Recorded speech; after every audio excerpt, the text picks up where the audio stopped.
Hello guys, welcome back to my another vlog. Anyways, magandang gabi sa inyo guys. And so for today's video guys, ay mayroon na naman po akong nirepair na electric fan, which is kanina pa ito. Nirepair kong electric fan kanina, so ito yon. Ang brand niya po ay, ano bang brand to? Ang brand nito ay, ayan, papakita ko sa inyo. Sinjury at ang pagbasa niyan. So ang problema nito, nag-umpisa sa mabagal ang ikot hanggang sa naging dead set na. So hanggang sa naging dead set. So dati ang problema lang nito ay no power. So ang problema lang nito dati is no power. Ay mahinang ikot. Ang problema nito dati mahinang ikot, tapos naging dead set na siya. So ngayon, ang una kong inayos nila, kaya siya naging mabagal ang ikot dati is dahil mahigpit pa ikutin yung kanyang LEC. So nilagyan ko ng langis ang kanyang shafting, buti at nakuha pa sa langis, lumuwag din. And so dahil nasira ang kanyang thermal fuse, so ito yung napapanood natin sa YouTube, yung mag-bypass ng thermal fuse. Ito, so kung nakikita nyo, nag-ano ako ng wire dito papunta sa line ng ating AC cord, which is yung kulay black na nakakonect sa white. Tapos naggawa ako ng linya papunta sa capacitor. So ayun, so yung nagawa ako ng linya sa capacitor, which is natatakpan. Kita nyo naman, ayun, yung kulay pula na ayun, nakakonect yan sa capacitor. So testingin natin, tingnan niyo, gagana na siya guys. Number 1, ayan, number 1 yan guys, number 1 yan, tingnan niyo, number 1, ayan. So ang lakas, patayin natin tong isang fan, i-off ko muna yung isang fan. So yun, number 1 pa lang yan, napakalakas na guys.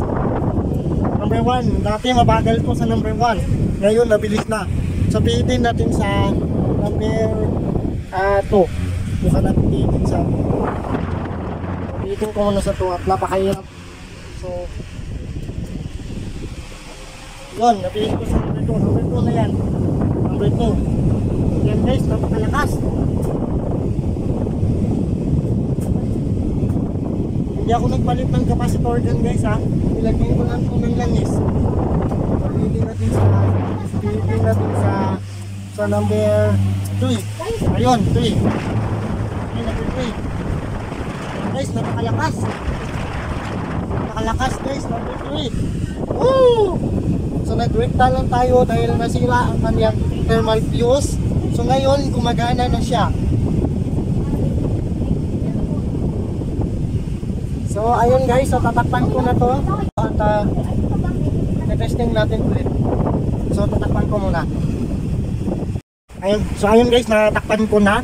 So ngayon ay testing natin ulit. Yan, natakpan ko na siya. Sa swing niya guys, wala akong magagawa dahil basag yung leeg niya.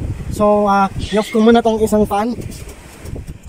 Tapos i-start ulit natin sa speed number 1. Yan, speed number 1 yan guys. Wait lang. Yan, speed number 1 yan guys.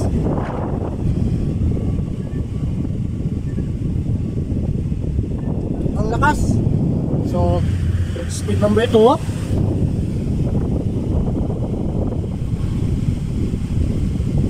Napakalakas.